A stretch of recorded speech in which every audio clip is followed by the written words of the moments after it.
Hello everyone, welcome to wow Manmanam. இன்றைக்கி முக்கியமான வேலை என்னென்னா சுண்டக்காய் செடி ஆக்சுவலாக நான் குட்டி கண்ணாக வாங்கிட்டு இந்த க்ரோ பேக்கில் வச்சேன். நல்லா பெருசாக வளர்ந்துச்சு, நிறைய பூ வந்துச்சு. ஸோ காய் பிடிக்கிறதுக்குள்ளே பார்த்திங்கன்னா இந்த டிட்வா புயல், இந்த புயல்லாம் நிறையா 15 நாள் 20 நாள் மழையாக பெஞ்சு சத்து எல்லாமே போயிட்டு செடி ஃபுல்லாக இந்த மாதிரி பட்டு போச்சு.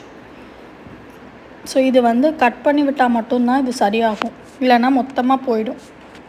அதனால் என்ன பண்ணிகிட்ருக்கேன்னா, மொத்த சுண்டக்காய் செடியுமே கட் பண்ணி விடுறேன். ஆனால் இது கட் பண்ணுறப்போ ரொம்ப பார்த்து கேர்ஃபுல்லாக கட் பண்ணணும்.